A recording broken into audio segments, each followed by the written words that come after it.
Sí, o sea, si van al campus, van a ver que subí la presentación de la clase pasada del problema de la conciencia y subí también la grabación de ese encuentro.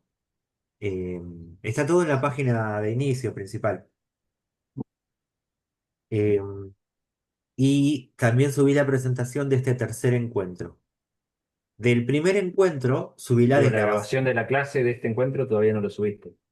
Pará. La desgrabación del primer encuentro ya está hecha y subida. Pueden Sí, encontrarla, sí, pero creo, también.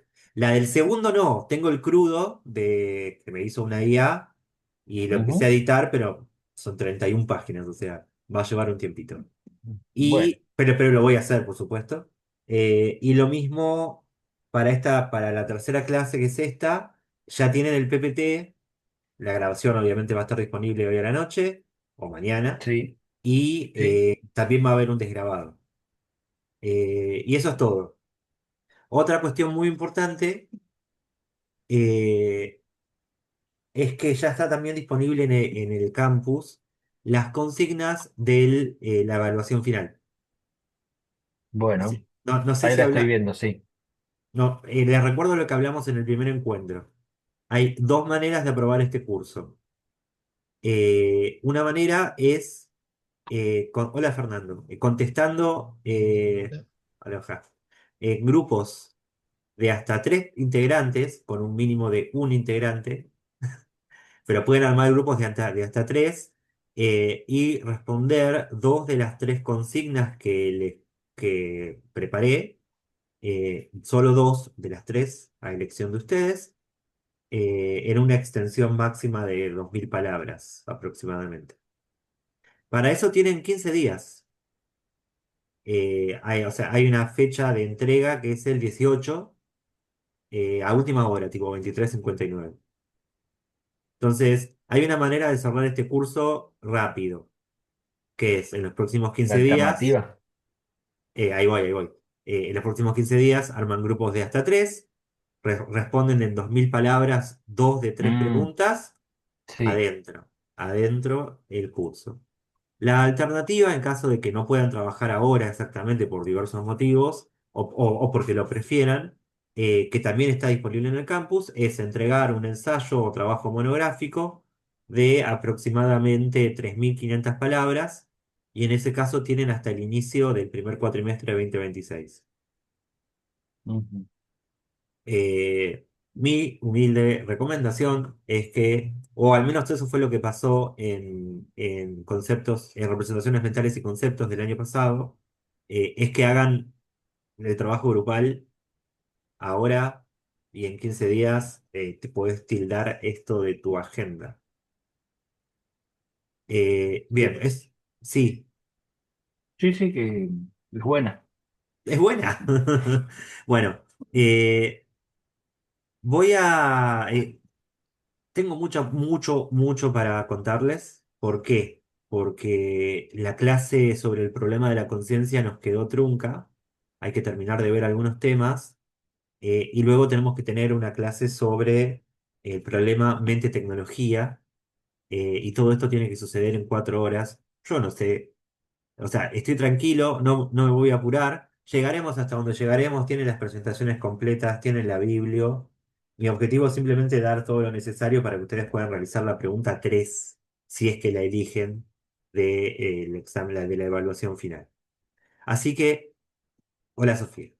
Tengo muchas ganas de arrancar. Les pregunto si tienen dudas antes de que arranquemos, alguna pregunta general, algo sobre el curso, ¿no? Bien. Bueno, en ese caso voy a compartirles pantalla. Eh,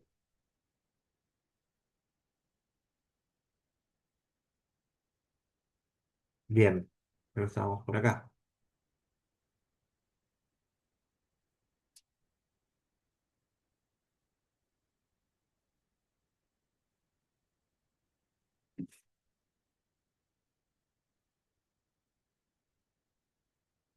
Bueno, se cargó desde cualquier lado. Esperen un segundo.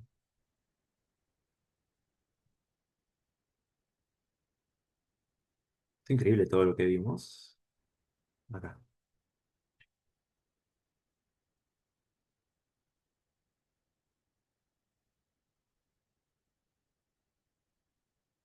Ahora sí. Bien. Eh, Les recuerdo dónde estamos, qué fue lo que pasó, qué es lo que vamos a hacer en caso de que no lo recuerden. Yo sé que es un poco reiterativo, pero nos sirve a todos. En la clase pasada sobre el problema de la conciencia, vimos los aspectos filosóficos, si se quiere, del problema de la conciencia, vimos diversos experimentos mentales que se utilizan para motivar la idea de que hay algo especial acerca de las propiedades fenoménicas de nuestra conciencia que las hacen imposibles para el estudio fisicalista, para la ciencia natural. En cierto sentido se convierten en un misterio, ¿no? Eh, Luego vimos cómo algunas ideas del filósofo Daniel Dennett permiten pensar la conciencia de una manera que sea compatible con la investigación científica y incluso con la investigación experimental. Para ello era necesario abandonar la idea de que nuestras experiencias conscientes son inefables, indescriptibles en el lenguaje, que son privadas, que los estados conscientes de otros son al menos no tan seguros como los míos, por lo cual se pueden generar escenarios solipsistas o escenarios escépticos acerca de otras mentes. Todas esas características que hacen a la mente algo tan distinto de lo físico en la mente consciente, puede empezar a cuestionarse si abandonamos lo que Dennett llama el mito del teatro cartesiano, la idea de que existe algún punto en el cerebro en el cual toda la información de procesamiento temprano de los diferentes sentidos confluye como para proyectar la película a la mente, la película unificada de todos los sentidos, ¿no? Eh, Descartes pensaba que la glándula pineal tenía esa función, y lo cierto es que no hay ninguna estructura, hola Henry, no hay ninguna estructura cerebral que tenga esa función. Simplemente no hay un teatro central cartesiano. La información no confluye en ningún área específica, y uno puede pensar entonces que eh, la conciencia se parece más a un modelo competitivo, donde diferentes regiones de manera paralela compiten por nuestros recursos atencionales y gana alguna esa competencia y es lo que llamamos experiencia consciente. Pero si vos le preguntás al sujeto del experimento cuál es su experiencia consciente, o cuándo es consciente y cuándo no de un determinado estímulo, su respuesta no es considerada infalible, sino que se toma como un reporte verbal más que se puede contraponer con otras fuentes de evidencia, como, no sé, tiempos de reacción o activaciones neuronales. Esto es, la conciencia puede volver a la psicología científica si no consideramos que lo que el sujeto dice sobre su experiencia tiene un estatus privilegiado. Bien, eso es como, eso fue la primera parte del encuentro anterior. Obviamente yo soy denetiano y creo que la ciencia forma parte de la investigación naturalista experimental. Por eso vimos esto en este orden. Ustedes tienen que pensar su posición en en el trabajo si es que así lo desean. Luego, si aceptan mis premisas, obviamente lo que sigue es discutir esto, las teorías empíricas de la conciencia. Y comenzamos a verlo la clase pasada, pero yo creo que estaban un poco cansados, cansadas. No sé cuánto de esto habrán retenido. Y en cualquier Yo no caso, estaba. vos ni siquiera estabas. Así que me parece bueno comenzar, sobre todo porque agregué un poco de información, las pensé distinto, volver a presentar las teorías empíricas y retomar desde ahí. ¿Están de acuerdo? Sí, Soledad está de acuerdo. Bien. Yo Eh, estoy de acuerdo. vos también. ¿Cómo no? Bueno, hay múltiples teorías empíricas de la conciencia. Por teorías empíricas me refiero a teorías no filosóficas, teorías que están sujetas al estricto control de la evidencia. Eh, la primera de ellas, no sé si ahí se ve, es la llamada teoría, la primera que vamos a ver es la llamada teoría del espacio de trabajo neuronal global, que es una teoría que está muy asociada al neurocientífico cognitivo Stanislas Dehaene, eh, y que posiblemente sea una de Tengo las... varios libros de él. Sí, lo sé, Ujú. me los mostraste en la primera clase. Vamos a discutir ese que tenés ahí, de hecho, un poquito. Esta parte está en inglés porque es una presentación que tengo con Enzo Talesucci, de quien también vamos a hablar. Eh, pero bueno, esta parte me quedó así. Toda teoría de la conciencia la podemos presentar como respondiendo a tres preguntas.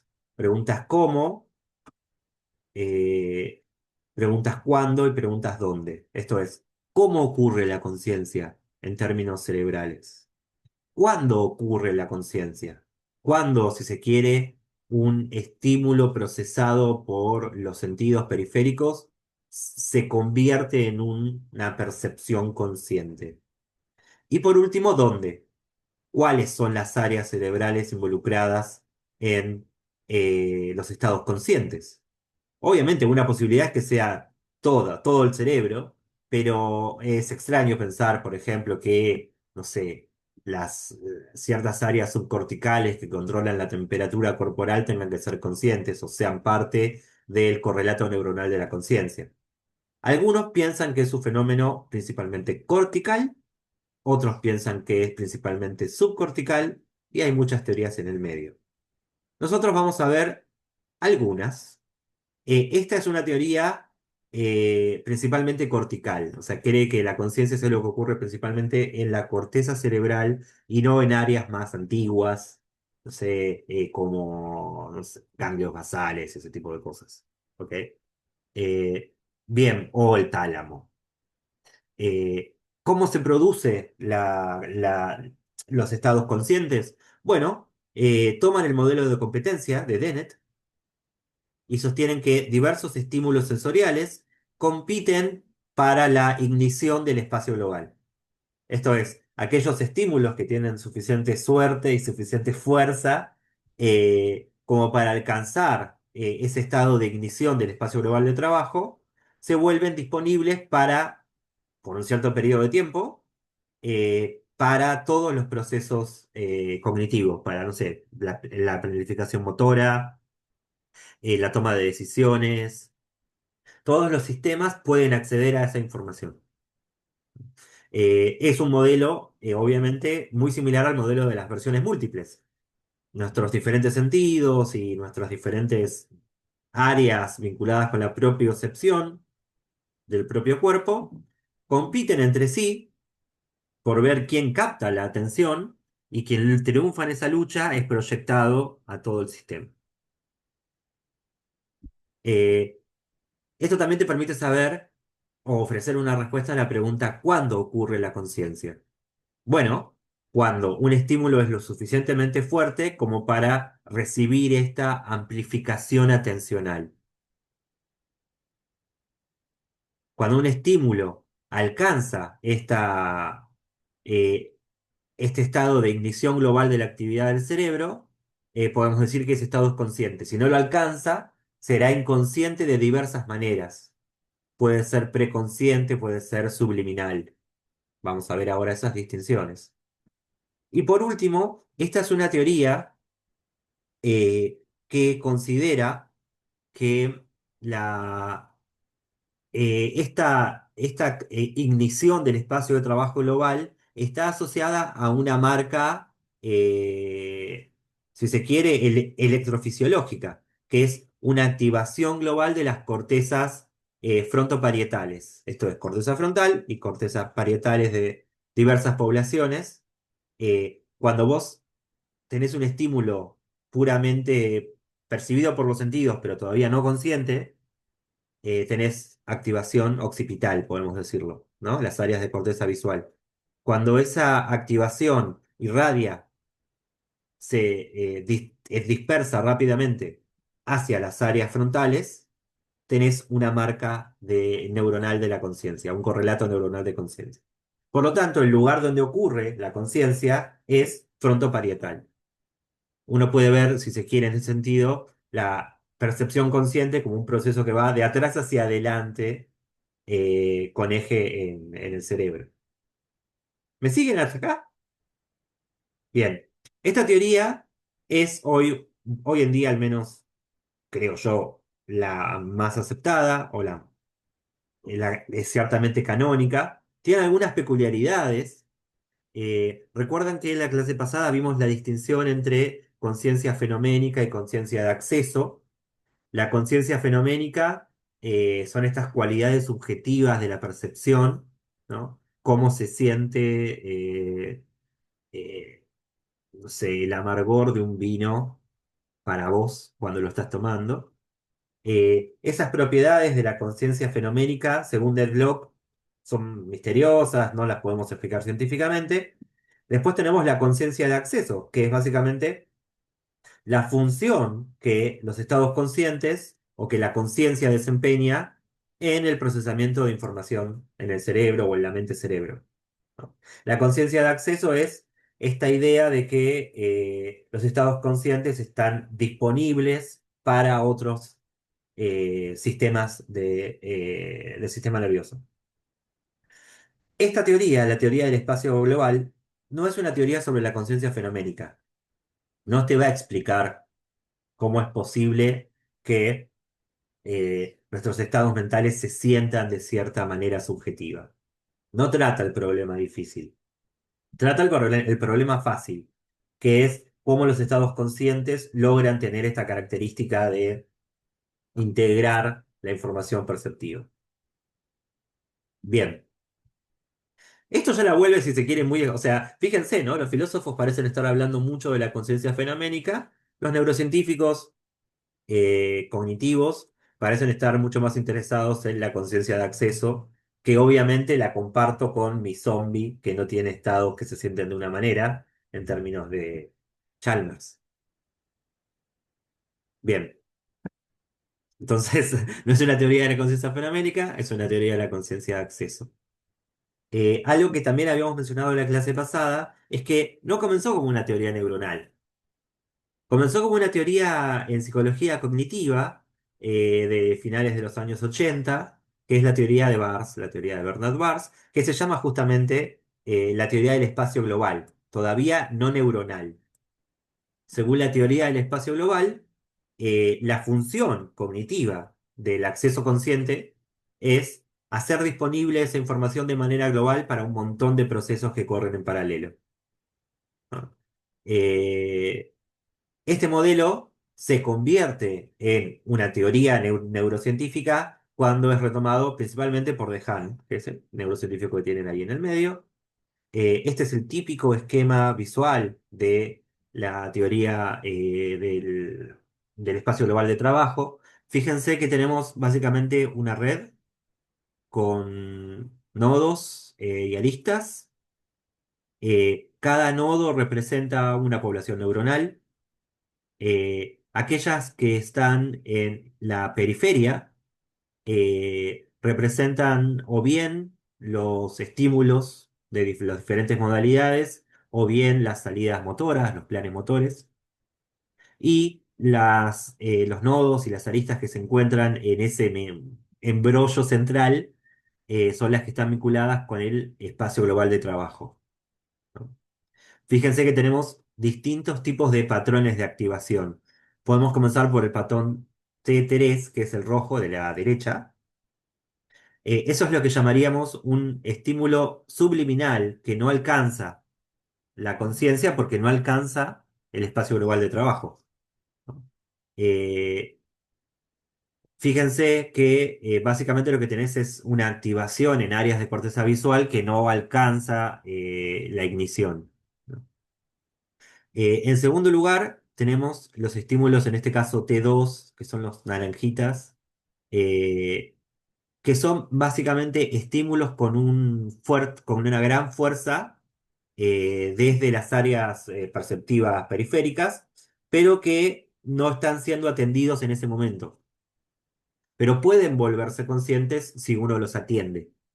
¿No? Por ejemplo, ustedes ahora están prestando atención a la clase, pero seguramente tienen una percepción del cuerpo sentado en la silla en la que estén, y la pueden hacer conscientes si yo les doy la instrucción verbal y pueden contarme si les duele la espalda baja o no.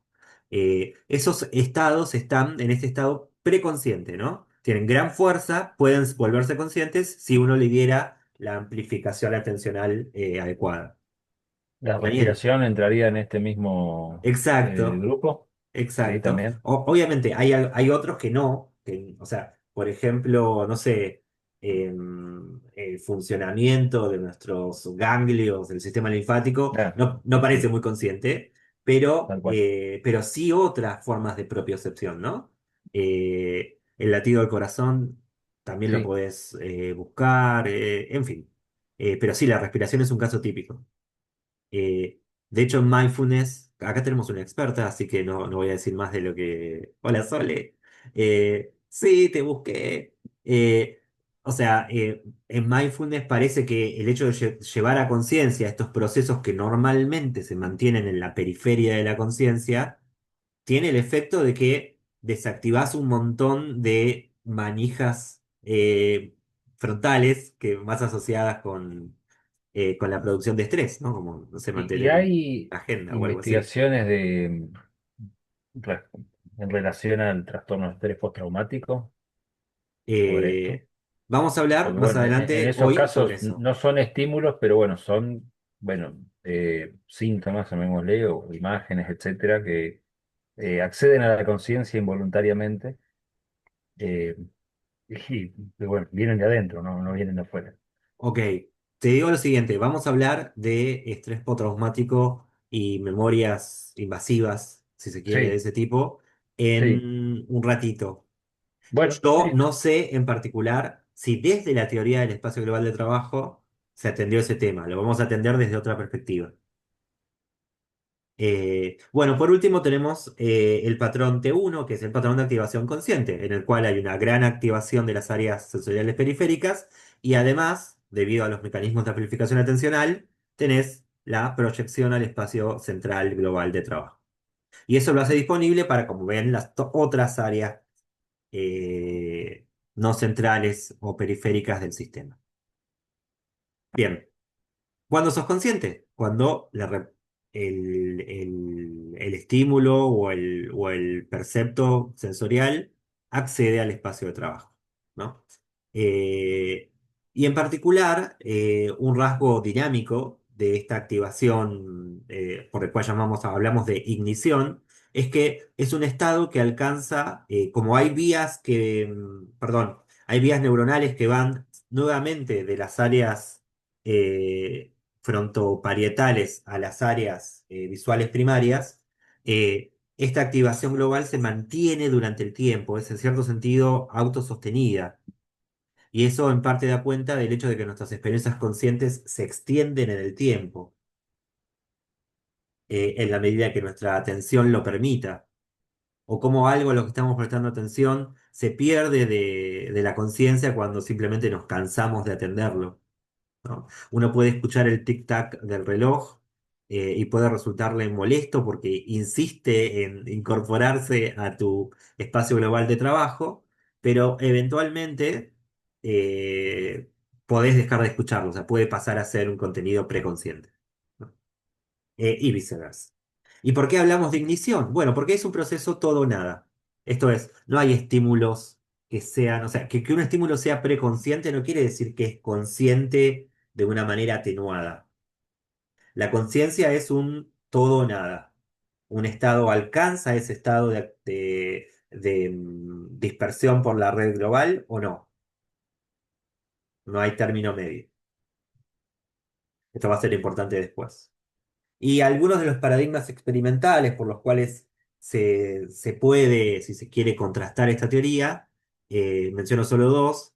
El forward masking es esta idea de mostrarle, por ejemplo, rostros en una secuencia temporal a un sujeto y poco antes de un rostro se puede mostrar por unos pocos milisegundos una máscara, una imagen, por ejemplo, o de una palabra o de un rostro distorsionado, y eso puede afectar tu capacidad de percibir conscientemente el rostro, porque ocupa temporalmente la máscara el acceso al espacio global de trabajo, ¿no? Es un masking. Se te pierde un estímulo porque un masking anterior perturbó, si se quiere, o ocupó el lugar en el espacio global de trabajo, o adquirió una activación tal que impide que el rostro llegue a conciencia.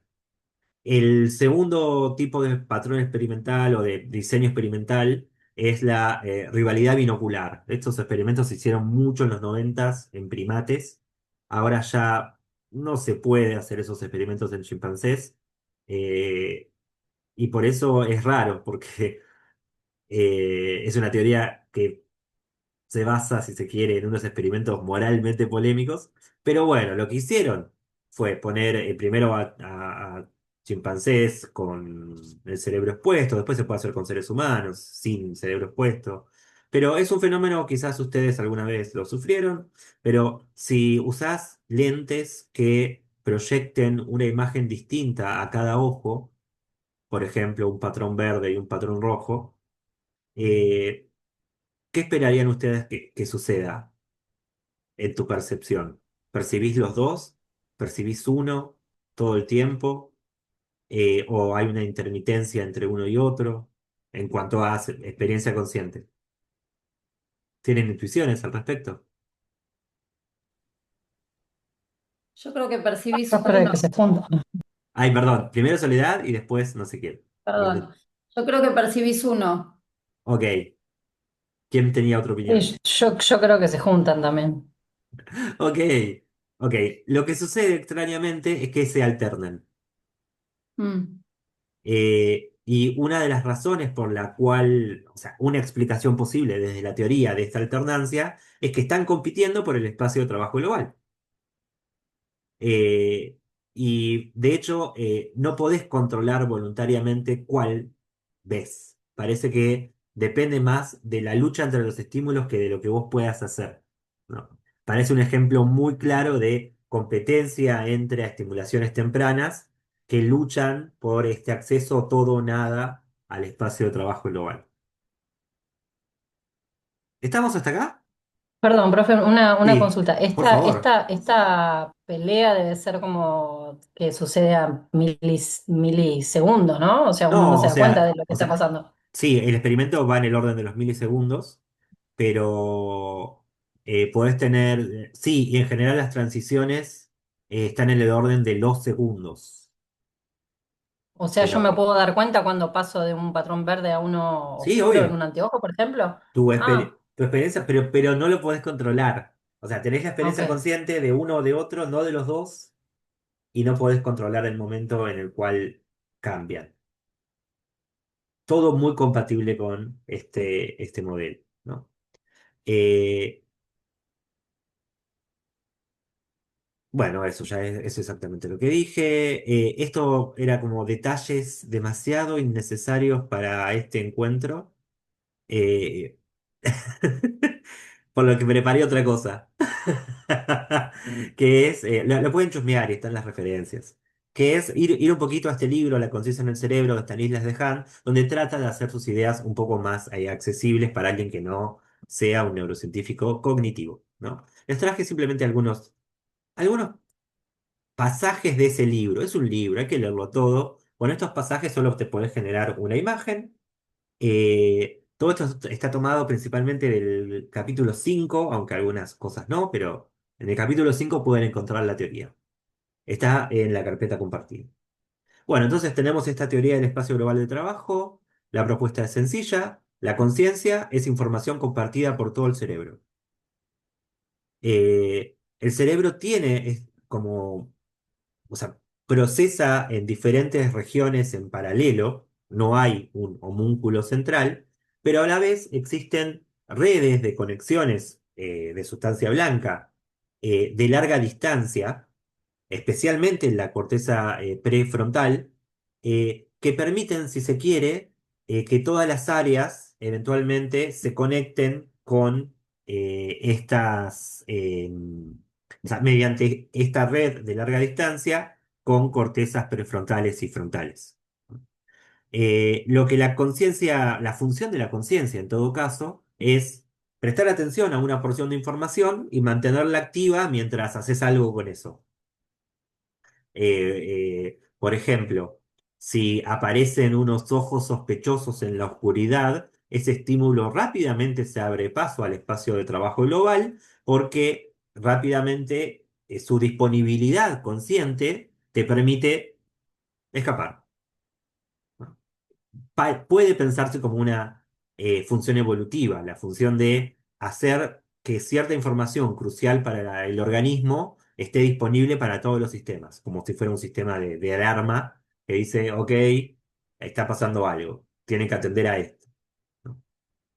Eh, Bien, una vez que la información se vuelve consciente que está disponible en el espacio de trabajo global, la podés conducir a otras áreas de acuerdo a tus metas.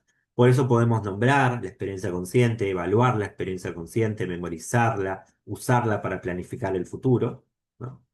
Y normalmente, si bien hay muchos experimentos que pertenecen al campo de la neurociencia experimental cognitiva, se utilizan simulaciones y estas simulaciones muestran que, o sea, si vos simulás una red neuronal siguiendo aproximadamente la distribución de estas redes de larga distancia que encontramos en el cerebro humano, eh, ves que efectivamente se generan estos como si fuera pulsos de ignición de activación global. Y esto también explica no solo la conciencia, sino todos los contenidos que están inconscientes en nuestra mente, a saber, todo ese procesamiento que no está disponible en el espacio de trabajo global, que en algunos casos podría estarlo y en otros casos no, directamente no. Eh, Bien, fíjense, acá pueden ver una comparación entre la teoría psicológica, la teoría de Bars del 89, donde tenés como esta competición entre procesadores de entrada por el acceso al espacio de trabajo global consciente, que luego reenvía esa información para otros procesadores, algunos inconscientes, hay algunos perceptivos, otros motores, ¿no? Esta idea, cuando vas a una descripción más neuro, es la que tienen abajo a la izquierda, es exactamente lo mismo, ¿no? Comencemos desde afuera para adentro a leerla. En las grandes flechas te muestran los inputs a la red, en el sentido de las agujas del reloj, los sistemas de evaluación, si se quiere, de categorización conceptual, o sistemas límbicos más vinculados con el placer y el displacer, sistemas atencionales, frontales, muchos de ellos, sistemas motores, también frontales, sistemas perceptuales, que son anteriores, me refiero a occipitales, y la memoria de largo plazo, que posiblemente esté distribuida por toda la corteza, pero que tiene al hipocampo como puerta de entrada y salida, ¿no? Bueno, todas estas zonas periféricas de trabajo neuronal pueden contribuir y al mismo tiempo pueden ser modificadas por cualquiera sea el patrón que llegue al espacio de trabajo global, ¿no? Eh, Bien, esto es la idea. Siempre que un dato accede al espacio, se vuelve consciente. Eh, ah, dato. Eh, Toda esta teoría, como verán, es una teoría que en principio es una teoría neuroanatómica. Esta es en general en filosofía de la neurociencia esto vale. Hacer neurociencia cognitiva puede ser divertido, pero si querés hacer neurociencia en serio, tenés que hacer neuroanatomía. Es la ciencia, es la neurociencia madre, todo empezó ahí. Y el padre de la neurociencia y de la neuroanatomía es Santiago Ramón y Cajal. ¿Les hablé de él? No lo sé. pero él había identificado unas neuronas corticales, prefrontales y frontales que llamó neuronas piramidales, porque tenían forma piramidal, y de hecho ahora las llamamos así, que justamente parecían, y de hecho él constató que tenían estas conexiones de larga distancia con áreas cerebrales totalmente periféricas y lejanas a esas cortezas, ¿no? Y hoy sabemos que estas conexiones neuroanatómicas son una condición de posibilidad para que tengamos un espacio de proyección global de la información, ¿no? O sea, es una teoría con una base neuroanatómica muy fuerte. Creo que esto ya lo dijimos. Ah, bueno, pueden ver los gráficos de abajo a la izquierda, pueden ver cómo cuando hablamos de ignición nos referimos a estímulos en los cuales eh, se activan numerosas áreas en muy poco tiempo, ¿no? Si se fijan en la columna de la izquierda, donde tenés propagación periférica pero sin ignición central o frontal, tenés algunas áreas activadas en sucesión, pero cuando tenés ignición global es un cambio cualitativo, es un estado cualitativamente diferente.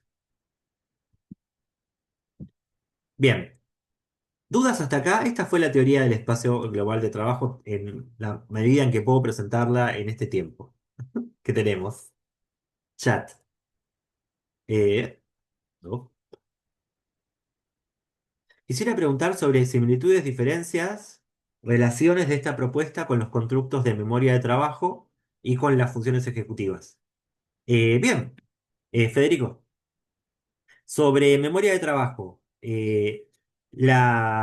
los estímulos conscientes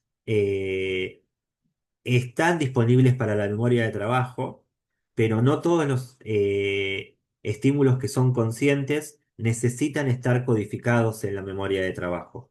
Es, si se quiere, uno de esos sistemas receptivos de la activación neuronal global. Y respecto de funciones ejecutivas, las funciones ejecutivas también son sistemas receptores o sea, la activación consciente es prefrontal frontal y las funciones ejecutivas son mayormente frontales, tengo entendido. Son sistemas que reciben la activación consciente y luego proceden, por ejemplo, a toma de decisiones o algo así, ¿no? O si en funciones ejecutivas incluís funciones de atencionales, prefrontales, en ese caso sí puede ser uno de estos mecanismos que permiten la propagación. Hay un montón escrito sobre esto, que era un tema que yo iba o sea, la relación entre percepción, conciencia y atención. Para una teoría que no tiene aceptación total, pero es compatible con esta que estamos viendo, que es la teoría de las representaciones intermedias atendidas de Jesse Prince.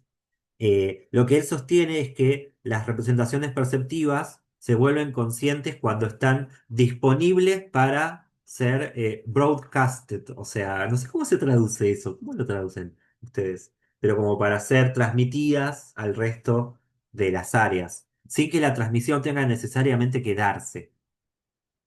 Entonces, no tiene por qué estar codificado en memoria de trabajo, no tiene por qué ir a funciones ejecutivas, sino que tiene que estar disponible para ir. Con eso alcanza. Y obviamente esa disposición para el broadcasting depende de mecanismos atencionales. Esto es, no hay conciencia sin atención. Esta teoría es similar en ese punto, porque parece que para tener conciencia necesitas amplificación atencional. Y hay un debate. Porque hay, por ejemplo, Ned Block considera que puede haber conciencia sin acceso. Eh, y ese tipo de estados conscientes que no desempeñan ningún papel para ningún otro subsistema, eh, no quedaría explicado por esta teoría. Eh, Eso es lo que te puedo decir, ¿no? Gracias, Sergio. Memoria de trabajo, funciones ejecutivas, son sistemas receptores de los estados conscientes. Eh, Obviamente, le insisto con esto, la red es una red que tiene, obviamente, si se quiere, conexiones feed-forward, pero también tiene conexiones de retroalimentación. Entonces, puede ser que la activación consciente repercuta sobre la percepción misma. Por ejemplo, si vos estás frente a una figura reversible como de la Gestalt y pasás de ver la anciana a ver la mujer joven, ubican bueno, cuando haces eso, eso también se puede explicar por la teoría, pero obviamente lo podés controlar a voluntad después. Y eso indica que a veces la categorización por parte de los sistemas superiores puede repercutir en los sistemas más tempranos. O sea, no hay que pensarlo como toda la información yendo hacia áreas frontales parietales, sino más bien como una red de ida y vuelta, ¿no? Sin el ida y vuelta no puede sostener en el tiempo la percepción consciente. Pero hay un montón sobre eso. Fíjate que subí la presentación, hay unas diapos omitidas. Esas son las que te interesan. Bien, Sí, yo te consultaba, ¿se escucha bien? sí, perfecto. Estás en un lugar Ah, hermoso. porque, sí, eh, porque hay un gráfico que mostraste, pero antes, como de un antecedente quizás, que eran como muchas flechas yendo como a un único espacio, y eso me pareció muy parecido a la memoria de trabajo. Eh, este, Y ¿no? No, mientras no, ibas a hablar, antes. no, antes.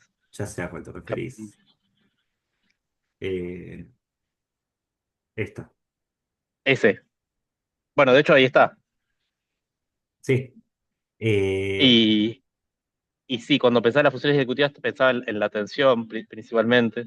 claro, pero ves que en la caja central, experiencia consciente y working memory son distintas. O sea, interactúan, pero son distintas.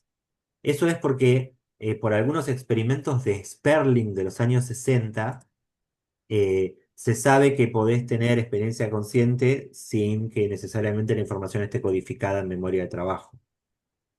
Eh, no recuerdo exactamente los Interesante. experimentos de Sperling. Algunos de ustedes son clásicos, son clásicos. Sí, subo información al respecto después de la clase.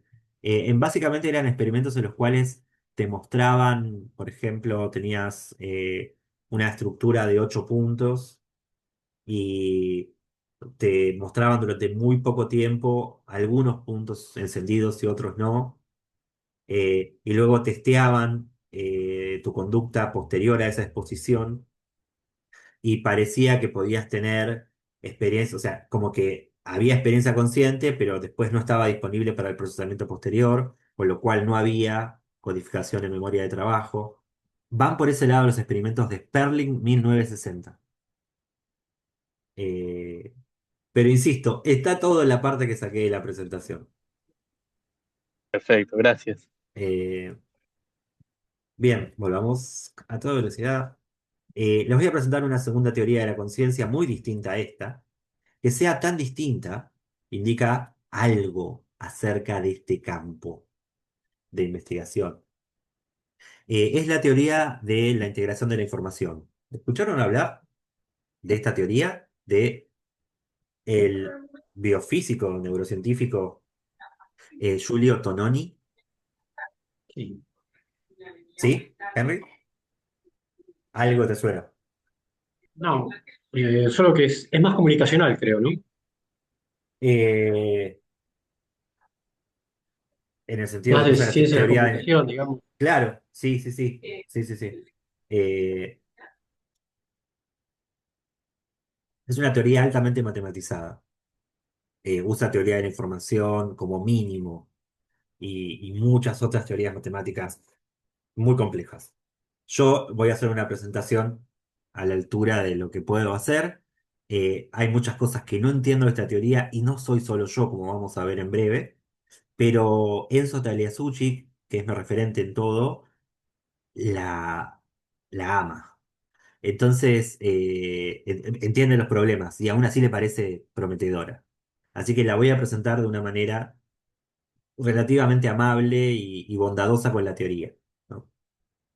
Vamos ahí. Nuevamente, para presentarla, lo podemos hacer apelando a las tres preguntas: ¿cómo ocurre la conciencia? ¿Dónde y cuándo?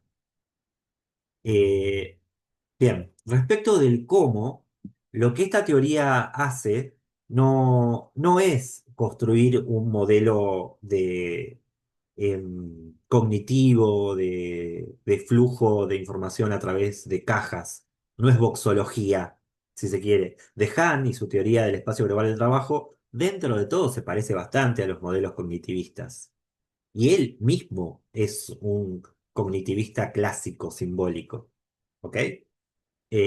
Pero en este caso es una teoría de la conciencia que no tiene nada que ver con la psicocognitiva, que no tiene esa raigambre psicológica y que lo que realiza es una correlación entre los estados conscientes y ciertas métricas acerca de la integración de la información en un sistema.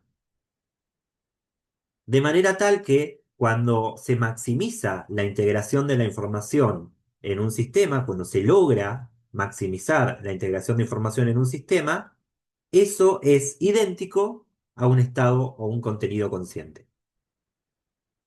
Ahora vamos a hablar un poco de esas métricas, sobre qué quiere decir integración de la información y sobre qué quiere decir maximización. Pero como ven, es un vocabulario muy distinto al de la teoría anterior. Respecto de cuándo ocurre la conciencia, hay dos respuestas.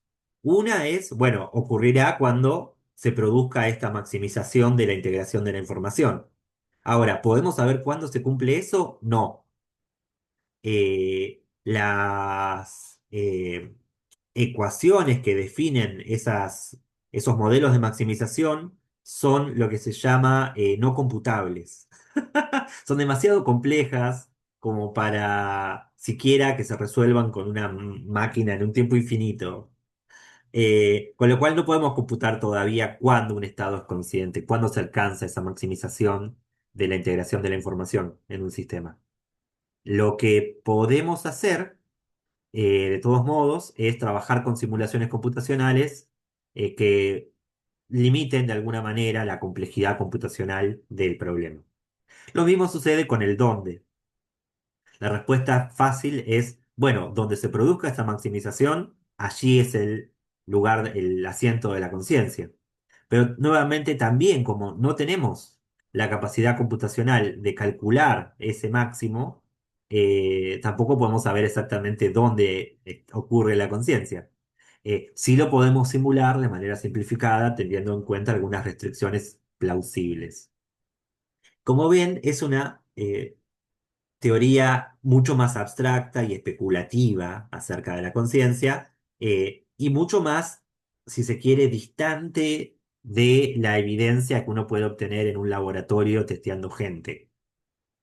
Aún así, no es completamente trivial, sino que tiene algunas predicciones, eh, algunas muy contraintuitivas.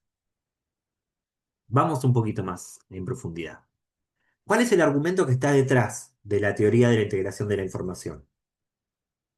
Eh, no es así como la presenta Tononi, así es como la presenta Enzo, pero a mí me sirve y después vamos a ver la presentación de Tononi. Consideremos que tenemos un conjunto de canales, bueno, como mencionaba Henry, la idea de canal está tomada de la teoría de la comunicación, de la teoría de la información de Shannon, ¿no?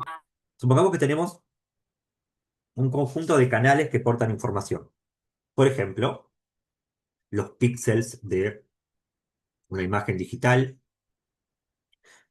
las unidades de una señal de audio que ha sido discretizada o neuronas, que también son canales que portan información. Eh, ¿Cuántos estados posibles pueden alcanzar esos canales. Bueno, eh, se puede demostrar matemáticamente que el mayor repertorio de estados posibles ocurre cuando no hay ninguna correlación entre los diversos canales. Cada uno, en ese caso, hay tantos estados posibles como estados de los canales hay en total. Esa es la máxima diferenciación. Y la integración en ese sistema es cero. La máxima correlación aparece cuando el repertorio se reduce a uno. Esto es, cuando todo ese repertorio de informaciones posibles que pueden distribuir se reduce a uno solo. Este sería el caso donde hay mínima diferenciación entre los diversos canales y máxima integración. Bueno, la conciencia tiene que implicar un balance entre estos dos extremos. ¿Por qué?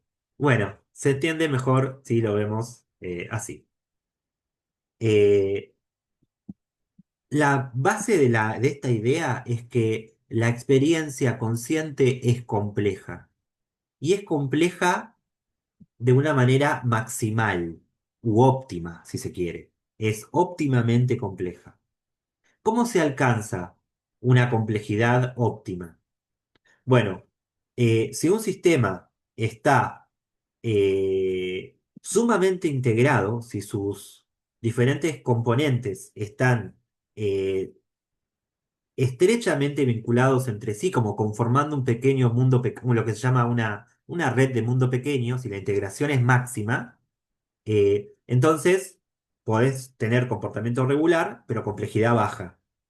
Si el sistema está completamente segregado, eh, tampoco hay complejidad. La complejidad máxima depende de un equilibrio entre segregar e integrar partes. Esto es, una arquitectura en la cual los nodos se correlacionen entre sí, pero ni tanto ni tampoco. Fíjense, el gráfico de la derecha muestra un poco esa idea, ¿no? Si los diferentes canales, por ejemplo, las diferentes neuronas de la percepción visual, estuvieran completamente correlacionadas, tendrías un output completamente uniforme. Si tuvieses una correlación cero entre los diferentes canales del área visual, tendrías ruido, simplemente ruido. El óptimo para la percepción debe estar, si se quiere, en el medio de esos extremos. Debe ser una combinación de segregación, de activaciones o de canales e integración. Esto se puede lograr, bueno, es esto que estamos haciendo acá. La actividad cerebral asociada con la conciencia tiene que estar muy diferenciada y también muy integrada. ¿Por qué? Y acá hay un argumento fenomenológico. Díganme si ustedes, mirando hacia adentro, sienten lo mismo. Dice, la actividad cerebral que está asociada con la conciencia tiene que estar muy diferenciada porque tiene que poder codificar todas nuestras experiencias conscientes, todas las que vamos a tener en nuestra vida, por ejemplo. Y piensen cuán diversa es o cuán grande es el número de posibles estados de conciencia. Obviamente no los vamos a poder tener todos en el curso de nuestra vida. Qué sé yo, el estado de conciencia de estar drogado con peyote no creo que lo tenga en mi vida porque soy muy cobarde. Pero es un estado de conciencia posible, ¿no? Y aún sin ir a esos extremos a los que vamos a ir en breve, manteniéndonos todavía en el orden de la gente racional normal, las experiencias cotidianas de un día requieren que nuestro correlato neuronal, nuestros canales para la conciencia, sean altamente diferenciados para construir la experiencia de esta clase y distinguirlo de la clase anterior. Sin embargo, también tiene que estar integrado, ¿no? Porque mi experiencia no es simplemente una rapsodia de sensaciones, como diría Immanuel Kant, sino que está integrada en si se quiere, en un escenario único. Ustedes perciben la computadora, me perciben a mí hablando, pero también perciben la mesa, la pared, eh, y todo está integrado de una manera sumamente suave, ¿no? Ese es lo que llamamos alguna vez el binding problem. Entonces, parece que necesitamos un correlato que sea altamente diferenciado y al mismo tiempo integrado. Eh, Fíjense, esto es un paper de Tononi del 2016. eh, Esta característica, el hecho de que la conciencia parece ser un tipo de estado de nuestras neuronas que, o sea, que está entre la máxima integración y la máxima diferenciación. Predice muy bien un hecho que se puede demostrar simplemente con un EEG, con un electroencefalograma con electrodos de superficie, que cuando tenés pérdida de conciencia, por ejemplo, en el coma profundo, en algunas etapas del sueño, lo que ocurre es que se produce una masiva desincronización o integración o pérdida de diferenciación de nuestras redes neuronales globales, ¿no? En cambio, cuando estamos despiertos, aun cuando estemos bajo el efecto de drogas, tenemos o exhibimos una gran integración y diferenciación. Estas estructuras de mundos pequeños unidos por unas pocas redes de largo alcance. Eh, Bien, esto es un montón de papers de Tononi donde desarrolla su teoría. Una característica de su teoría muy extraña es que procede de manera axiomática. Y eso es lo que... acá ven el... Esta es la mejor representación de un paper de este año, que me vino re bien, para tratar de entender qué hacen los neurocientíficos de la conciencia cuando trabajan bajo esta teoría. Fíjense que tenemos cuatro columnas, A, B, C, D. ¿Ok? Este es un orden metodológico. El la primera columna es el primer paso del método, que si se fijan abajo, es una fase introspectiva. Este es un método que comienza por la conciencia de primera persona, dándola por sentada. Existe la conciencia, fenoménica, tal como las cosas se nos presentan. Y lo primero que tenemos que hacer para llegar eventualmente a una explicación física es atender a cuáles son las propiedades de la conciencia. Las propiedades no accidentales, sino esenciales. ¿Cuáles son las propiedades accidentales de la conciencia? Bueno, lo que estoy viendo. El espacio, el tiempo, los objetos, los colores son propiedades accidentales de la conciencia. Podría estar viendo algo, pero estoy viendo otra cosa. Hay otras propiedades que eh, por principio, según Tononi, son esenciales. La intrinsecalidad, ahora lo vamos a explicar, la información, la integración, la exclusión y la composición. Una vez que identificamos esas propiedades por introspección de nuestra experiencia consciente, tenemos que definirlas en términos operacionales, si se quiere, en lo que él llama estructuras de causa-efecto, que en caso de estar realizadas en el cerebro, permitirían explicar algunas de esas propiedades esenciales. Y luego podés validar esos modelos más bien computacionales buscando estructuras neuronales que tengan exactamente el mismo comportamiento que el modelo. Eh, y una vez que tenés esos correlatos en adultos humanos, que es lo único que te interesa, podés ir a preguntarte cómo se sienten otros casos de conciencia. No sé, el coma profundo, los fetos, los pulpos o los robots.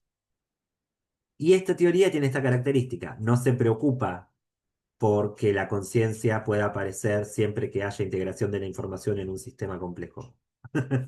Si toca pensar que hay estructuras no canónicas que son conscientes, así será. Eh, Bien. Ay, más o menos me siguen hasta acá. ¿sí? Sí, sí. Es muy rara, yo sé que es muy rara, pero eh, tiene cierto interés. Vamos a ver entonces, vamos al paso uno, que es la introspección. Según Tononi, eh, hay 5 axiomas. Yo no entiendo, sinceramente acá yo con Enzo hemos discutido esto. Tononi es un científico, no es un filósofo, pero comienza diciendo la experiencia tal como es sentida por la primera persona tiene 5 propiedades esenciales. Accidental es ver una manzana roja. Tener una experiencia esencialmente implica estas 5 propiedades. En primer lugar, es intrínseca. Eh, o sea, ¿qué quiere decir eso? Que es una experiencia para alguien, solo para una persona. Las experiencias conscientes son propiedades intrínsecas de un determinado sistema. En segundo lugar, son específicas. Esto quiere decir que portan información acerca de un algo. Es una experiencia de la acidez de la manzana y no de la dulzura de una banana.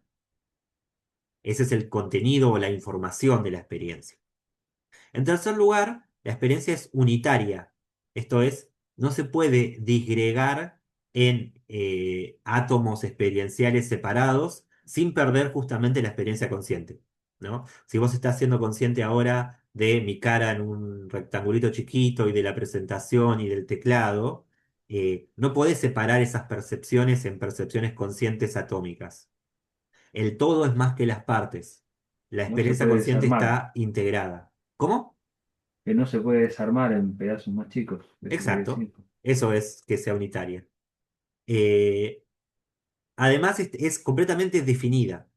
Esto es, contiene todo lo que contiene, ni más ni menos. Excluye cualquier otro tipo de información o de activación. ¿Qué quiero decir con esto? Supongamos que las áreas donde se integra la información de manera más adecuada según este modelo, de manera óptima, son áreas, por ejemplo, no sé, parietales, prefrontales. Eso quiere decir que nada de lo que ocurra en zonas, en áreas frontales o en áreas visuales tempranas va a ser parte de la experiencia consciente. Eh, bueno, y por último, esta idea de que está compuesta es la idea de que vos, si bien es una experiencia unitaria, no es una experiencia no analizable. Podés atender a una parte u otra, podés tener como indicadores mentales de lo que te interesa de la experiencia consciente. Cuando las separás, no te queda una experiencia, pero en la experiencia unificada podés identificar partes. Eso es composición. La experiencia no es simple, siempre es compuesta, ¿no? Eh, ¿De dónde saca estos axiomas Tononi? De su mente. Porque no es que, como lo presenta axiomáticamente, simplemente son axiomas acerca de lo que la conciencia es. Eh, ¿Qué sé yo? Eso es un poco extraño, ¿no? Pero aún así la teoría no es del todo abstracta y tiene cierta conexión con la experiencia. Eh,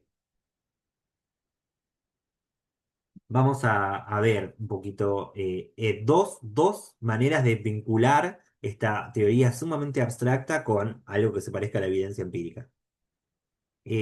La primera es que los 3 primeros postulados o axiomas de la teoría, que el sustrato de la conciencia está altamente integrado, que está dotado de un amplio repertorio de estados, eh, te permite saber o te permite realizar una predicción sobre qué va a pasar cuando perturbas la actividad del cerebro. Eh, y según algunos experimentos, nuevamente experimentos con estados alterados de conciencia, siempre que hay conciencia, aun cuando hay una falta total de respuesta, por ejemplo, en la anestesia con ketamina, se conserva la experiencia, pero obviamente no podés responder de ninguna manera. a ese estado consciente, y aún así el sistema corticocatalámico, o sea, básicamente la corteza, responde a las perturbaciones respetando los principios de integración y diferenciación. Sin embargo, los estados en los cuales se pierde la conciencia, como el coma o el sueño profundo, eh, se pierde esta integración, este equilibrio entre integración y diferenciación. Y podés predecir, por ejemplo, que una persona tiene experiencias, o sea, o está en estado de vigilia o en estado de sueño profundo a partir de, eh, digamos, la medición de estas métricas de integración y diferenciación en un modelo computacional del sistema córtico talámico. No es mucho, pero es algo. Hay un poco más que te permitiría decir algo sobre el cerebro a partir de esta teoría. Y es que el postulado de exclusión, esta idea de que la experiencia, el sustrato de la experiencia consciente es lo que es necesario para la experiencia y nada más. Esto es que el correlato tiene un borde y un grano definidos, que corresponde a la máxima información integrada, te dice que hay ciertas áreas del cerebro o regiones del sistema nervioso que son mejores candidatos para la conciencia que otros, ¿no? Entonces, el sistema córtico-talámico presenta una gran integración con una gran conectividad, con lo cual la teoría predice que las áreas máximamente integradas del sistema córtico-talámico pueden ser el sustrato de la conciencia, ¿no? Eh, en cambio, eh, las regiones prefrontales, lo que hace un rato llamamos áreas de control ejecutivo, eh, no tienen o sea, hay menos integración de la información y por lo tanto no podría ser el correlato de la conciencia. Más bien, dicen, estas áreas, estos módulos prefrontales y frontales, te permitirían procesar de manera indirecta los estados conscientes, con funciones como la atención, memoria de trabajo, razonamiento y reflexión. Entonces, tal como discutíamos hace un rato, parece que esta teoría apoya que las áreas frontales propiamente dichas, vinculadas con control ejecutivo, no pueden ser conscientes. Y lo mismo sucede con las vías tempranas de entrada sensorial y salida motora, que tampoco tienen esta integración de la información máxima que se identifica con la experiencia consciente, ¿no? Por lo tanto, esta teoría implica que la mera activación periférica no es consciente, al igual que la otra teoría, que la teoría del espacio global, solamente que por motivos completamente distintos. Bien, la consecuencia más problemática de la teoría de la integración de la información eh, es que esa métrica de integración de la información, que se denomina phi en la teoría, se puede medir para cualquier sistema, no solo para neuronas. Cualquier sistema que se pueda describir en términos de la teoría de la información va a tener una medida de phi. Y eso quiere decir que, que todos los sistemas físicos tienen un grado de conciencia, en la medida que tienen un grado de integración de la información. Eh, ahí tienen a Chalmers, un filósofo que ya hemos mencionado, Bueno, pero diciendo, es coherente esa postura. es coherente con la teoría, pero es coherente con Sí. nuestras intuiciones. O Y sea, no, pero bueno, la teoría de la mente que parece implicar la teoría de la integración de la información es lo que se denomina panpsiquismo. La idea de que hay mentes por todas partes, que si vos tenés, por ejemplo, un sistema físico que puede ser descrito como un sistema de procesamiento de la información, por ejemplo, que podés tomar los cambios de temperatura de una piedra como, no sé, prediciendo la posición del sol en el cielo, y ese es un sistema informacional, y te permite afirmar entonces que el sistema sol-piedra es consciente en alguna medida. Y Obviamente, pensar que las piedras son conscientes en alguna medida parece una consecuencia contraintuitiva para muchos, no para todos. Necesitas ese pelo largo para no que no te genere problemas, pero si no, el panpsiquismo Perdón, Sergio, es una teoría un perdón, poco extrema. lo que decís, perdón, me hace acordar a Michio Kaku, lo tenés, ¿no? No, Michio perdón. Kaku, un físico de Stanford, un divulgador de la ciencia. Ah, no, no lo conozco, no lo conozco. Bueno, Perdón. él argumenta, por ejemplo, que toda esta discusión que tienen los psicólogos, dice sí, que han debatido durante décadas acerca de la conciencia y se ha invertido tanto tiempo y esfuerzo y nunca se ha llegado a ninguna conclusión, dice por ahí en un momento, se podría resolver si pensáramos esto que estás diciendo, ¿no? La integración de la información, y por lo tanto, por ejemplo, un aire acondicionado sería consciente, porque en Sí, realidad integra cierto tipo de información, reacciona al respecto y podría ser inteligente o consciente, y es un poco esta idea simplificada. exacto, exacto. Y acá es donde la cosa se pone espinosa. Esto me vuelve loco, todavía no escribí sobre esto, pero se los cuento. En ¿Espinosa con 2023, espinas o espinosa de filósofo no, espinosa? por espinas, Ah, creo. Ay, pero mi consciente pudo haber estado jugando con algo, después lo vemos. Pero en principio me refiero a que esto es guerra científica. No hay muchos estados que yo sepa en este momento, tan controversiales como la discusión que se da entre estas dos teorías que les mencioné. Y por eso les menciono solo estas dos. En 2023, aunque se publicó en Nature en 2024, una serie interminable de autores que si ustedes prestan atención van a ver que está Joseph Ledoux, que es el de la teoría de la integración, perdón, el de teoría del espacio global de trabajo, está Bars, está Bekenstein, el argentino, que también trabaja con ciencia, Peter Carruthers, que es de las teorías de conciencia de segundo orden, Patricia Churchland, la materialista eliminativa, y la lista sigue y sigue y sigue y sigue.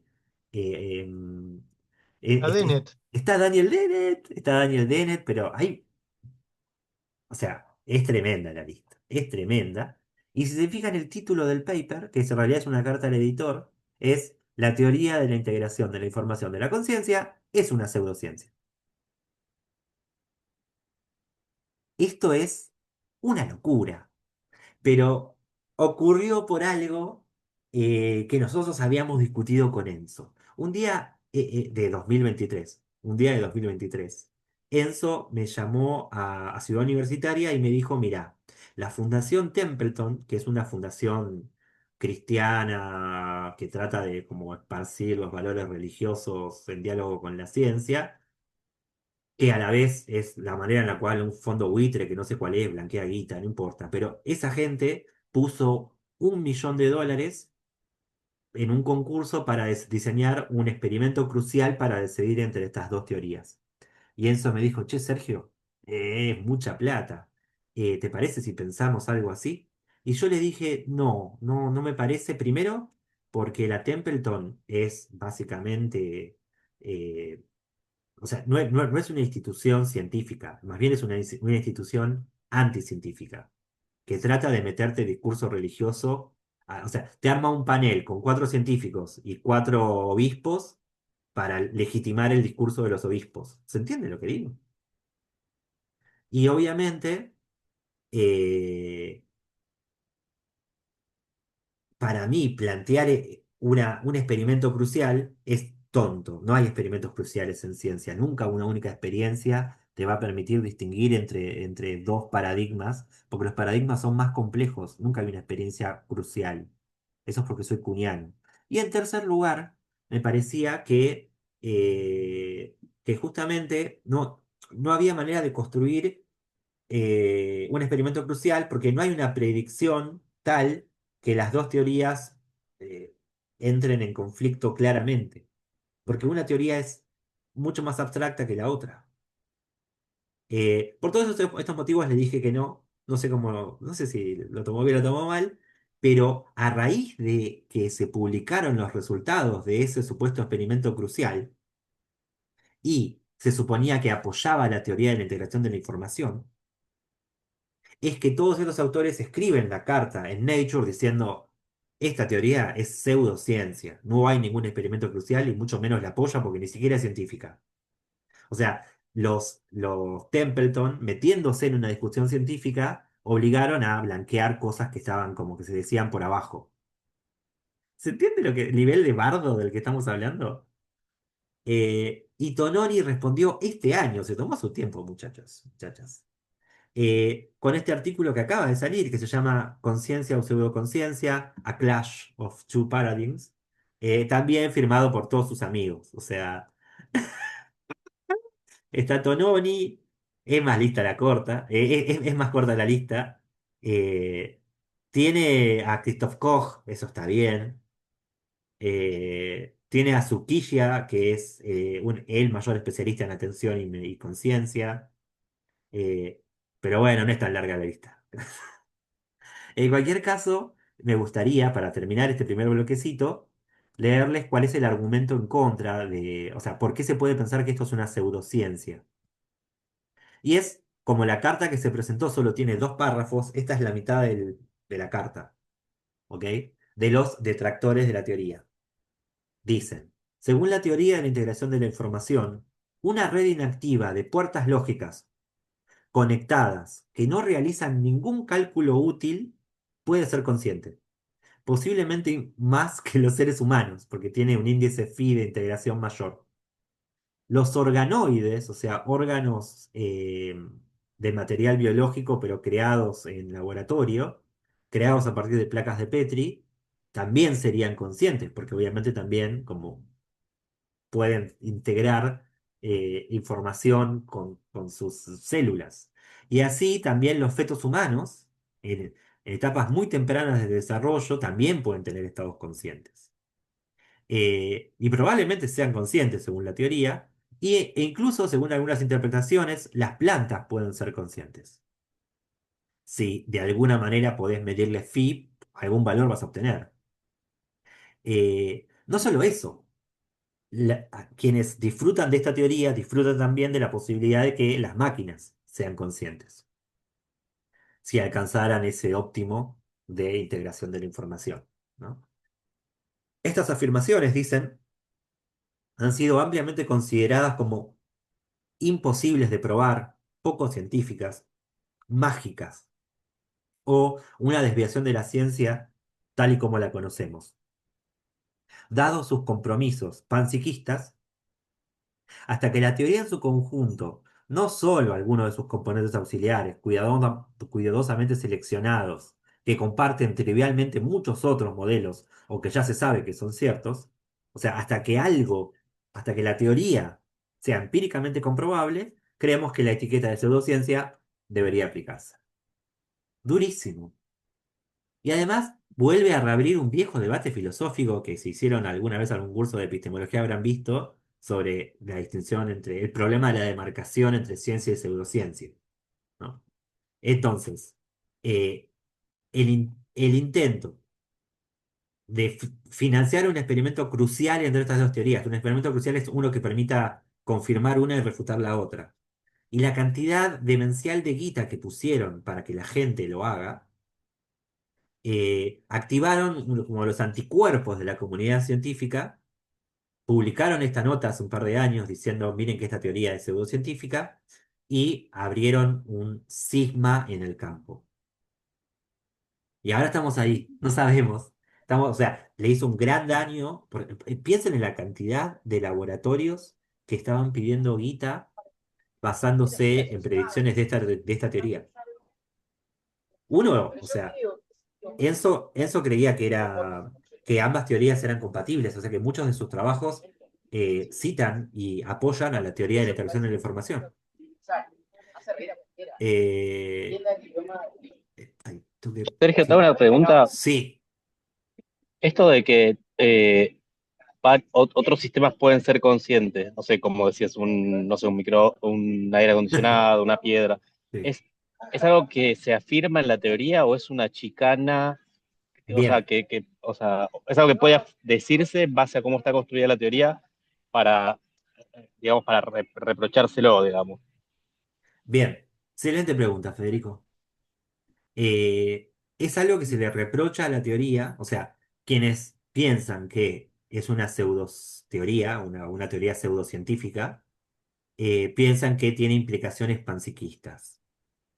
Sin embargo, en el artículo de este año de Tononi, donde responde a estas críticas, dice, a mí, o sea, a la teoría, no le importa nada que no sea la conciencia humana. El primer paso del método es un paso introspectivo en seres humanos. Si después de se pueda tomar esta teoría para hablar de experiencias en otros animales o en mecanismos no biológicos, no es problema, dice, de la teoría. Y la teoría no lo implica. La teoría solo pretende ser una teoría sobre la conciencia humana. Parte del hecho de que hay algo especial sobre la conciencia humana y trata de entender cómo es posible que un sistema físico tenga las propiedades necesarias para implementar ese tipo de estados. Pero por eso, la defensa es, lo nuestro es una teoría sobre la conciencia humana, es mucho más estrecha que la de ustedes, que de hecho se aplica a primates, no humanos. Es que sí, y aparte la teoría decían que cuando uno está dormido, no, o sea, no está consciente, o cuando uno está en coma, que después se afirme que una piedra a cierto punto es consciente, es Exacto. como no es contradictorio. De hecho, es que es lo mismo que es exactamente lo que señala Tononi cuando dice uno de los axiomas de la teoría es que el correlato neuronal de nuestros estados conscientes va a ser acotado. Las áreas frontales, las áreas tempranas de procesamiento no pueden ser conscientes. Entonces, ¿cómo va a poder ser consciente un termostato si no tiene ni siquiera la complejidad que tiene un sistema visual? Y el sistema visual no tiene un phi adecuado para ser un estado consciente. Así que sí, hay algo de chicana. Lo que pasa es que lo que yo, en la primera clase hablamos del problema mente-cuerpo, yo no mencioné la posición panpsiquista, pero es cierto que en los últimos 10 años, desde que esta teoría apareció, muchos filósofos, especialmente jóvenes, tratando de abrirse un nicho en el medio, defienden el panpsiquismo. ¿No nos habías mostrado un dibujo de un planeta con vida o algo así? Sí, Tiene que ver con es eso. obvio, pero obvio que tiene que ver con eso, sí, sí, sí. Lo bueno de esa Eh, teoría es que no ¿Cómo? tiene que explicar. Lo bueno de esa teoría es que no tiene que explicar cuándo nace la conciencia, solamente fue algo gradual desde el inicio del universo. Sí. Digo, tiene una ventaja, tiene. Muy bien, muy bien. Bueno, miren, creo que no tengo más sobre esto.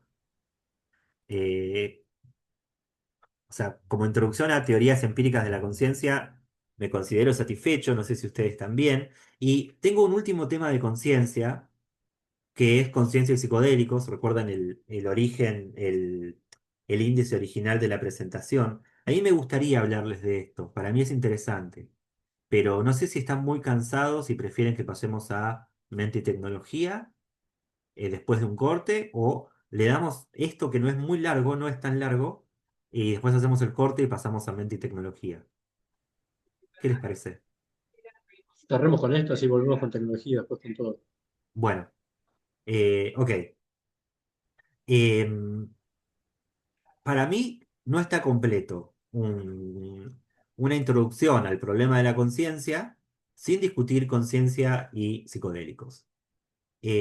Quizás sea porque aprendí sobre este tema con Enzo Tagliasucci, que lo tienen ahí, y entonces la familiaridad con su trabajo me hace ver la importancia de esta línea de investigación, pero además creo que se está poniendo de moda, se está poniendo de moda estudiar estados alterados de conciencia.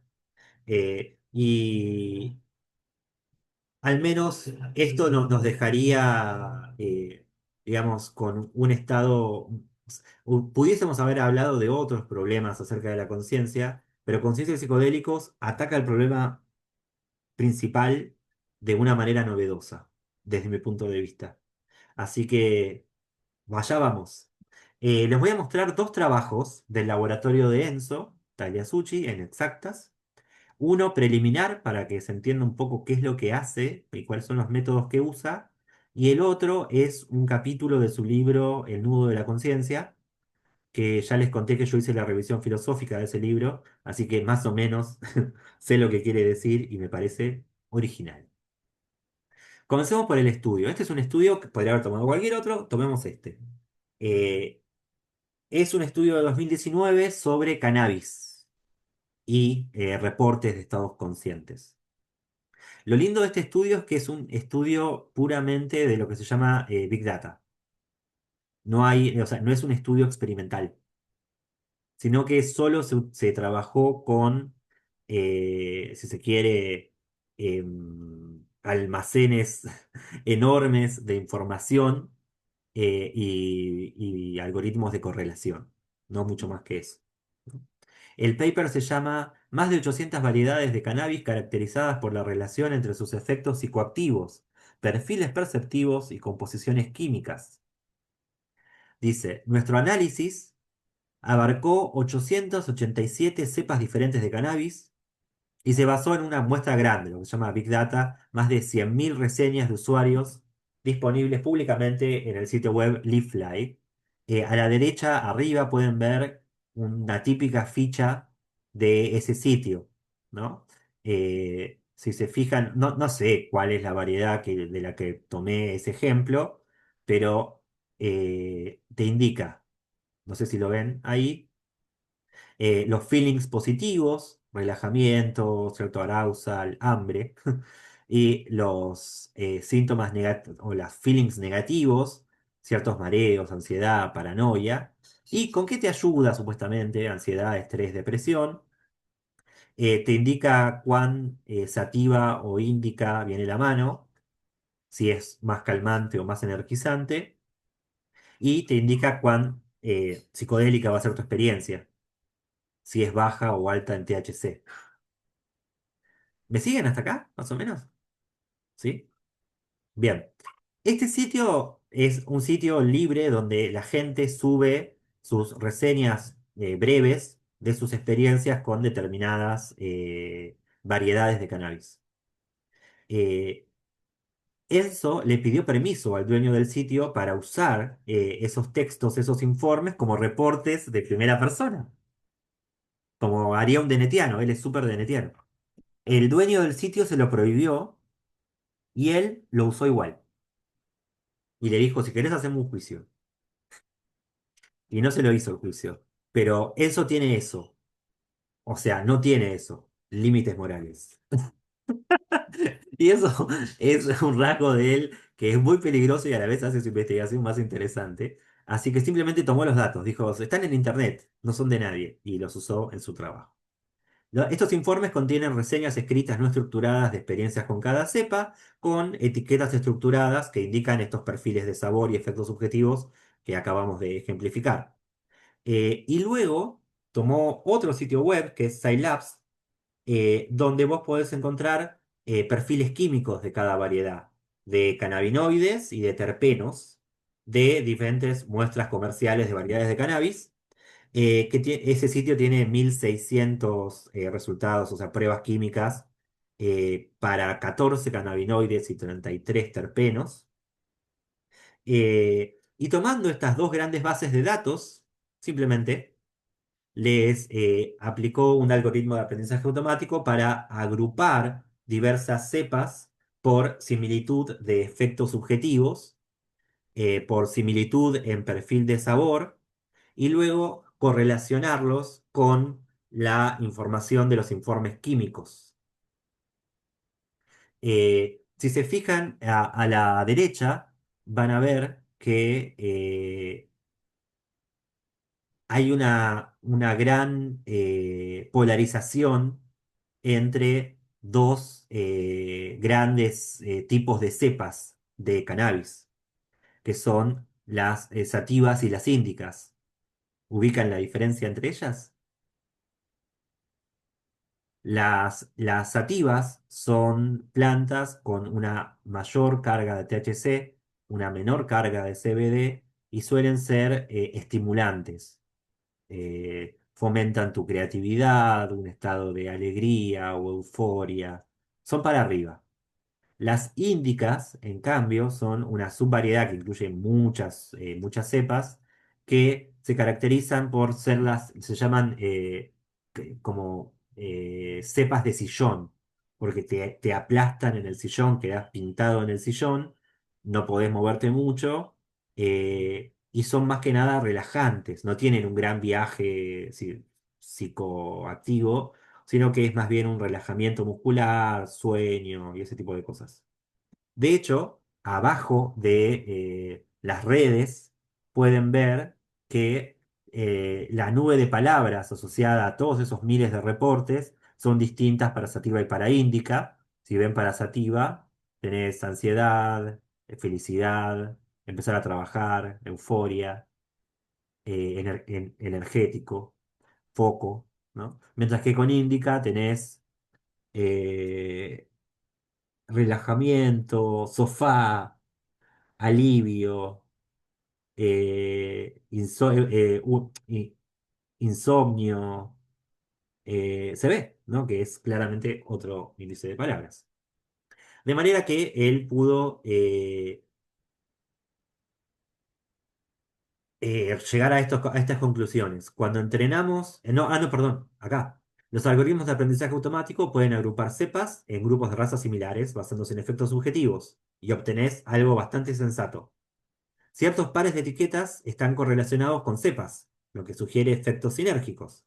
Los informes escritos no estructurados contienen información que es consistente con las etiquetas eh, y con los usos conocidos de diferentes razas de cannabis. Y por último, el perfil de terpenos de cada una de las especies es el mejor predictor de las características perceptuales. O sea que si vos fueras una especie de experto en estas cosas y quisieras saber a qué tenés que atender de la estructura química de la planta para saber su impacto psicológico, tenés que atender a los terpenos, que no sé si saben, están eh, en las partes, no recuerdo el nombre, ahora se me fue, estas pequeñas bolitas blancas de la planta cuando está madura, eh, son las que contienen la mayor cantidad de terpenos y de los terpenos típicos de esa raza. Entonces, podés saber cómo te va a pegar atendiendo solo a eso. Bien, este es un estudio típico de su laboratorio. Pero para que entiendan con quién estamos lidiando, ¿no? Es una persona, Enzo, que hasta hace un tiempo tenía en su grupo CONICET de investigadores a un chamán. Porque hacía experimentos con peyote, con ayahuasca, y ese tipo de experiencias requieren un guía a través de la experiencia. Entonces, por algún motivo, CONICET le permitió tener un chamán en el grupo de investigación. Después lo tuvo que sacar porque cayó preso. De hecho, pueden buscar en Crónica TV el caso de el chamán del tigre que cayó preso con un montón de drogas. Ese lamentablemente era un integrante de un grupo de investigación CONICET. Bien. ¿Qué se puede aprender de la conciencia a partir de modelar la conciencia utilizando redes neuronales y atender a estados alterados de conciencia? Esto lo desarrolla Enzo en el libro, que es un poco más filosófico que estos trabajos, ¿no?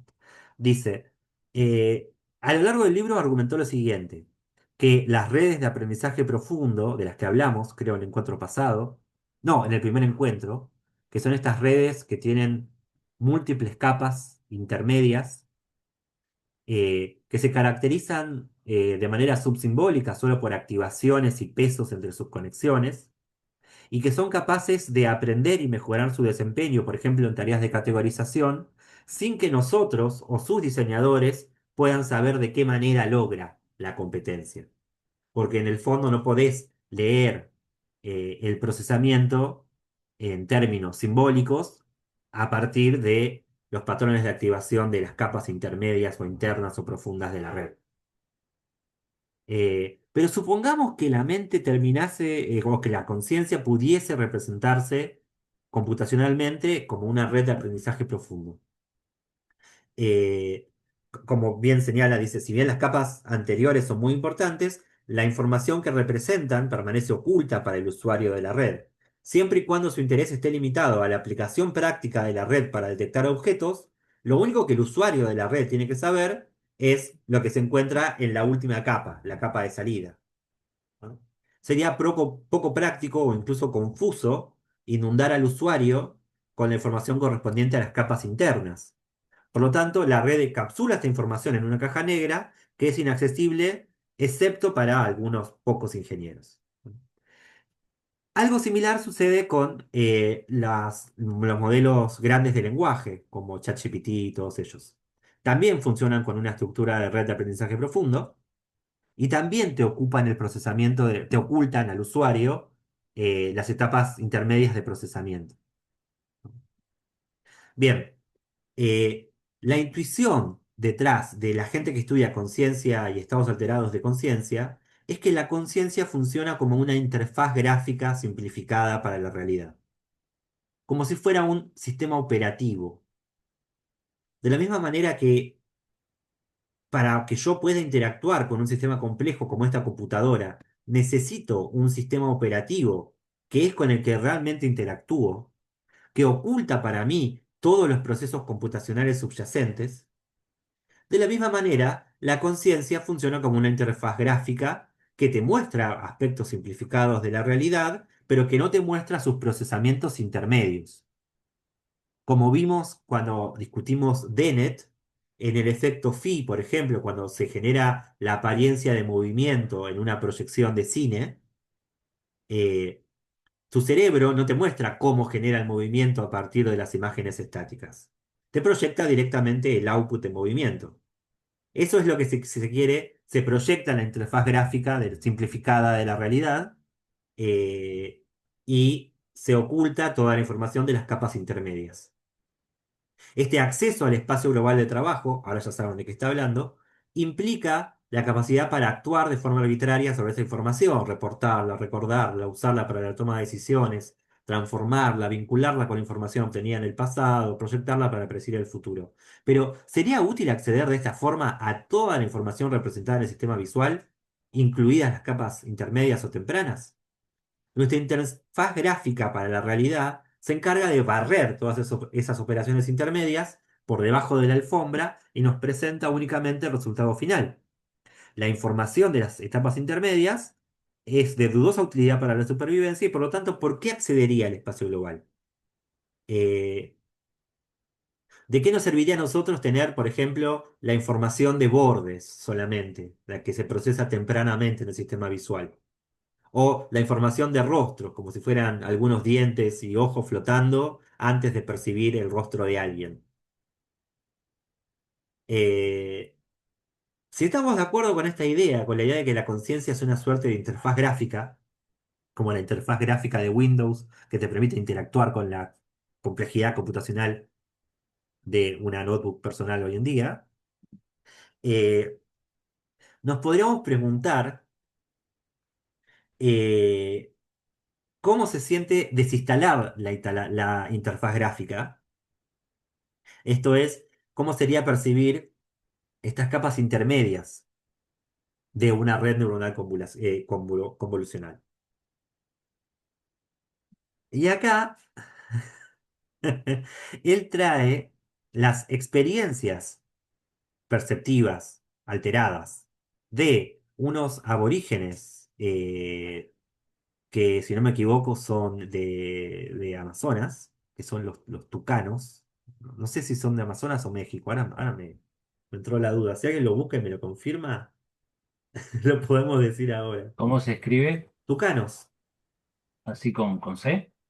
sí, A ver. yo también me estoy fijando. Para mí es Amazonas, pero puedo estar equivocado.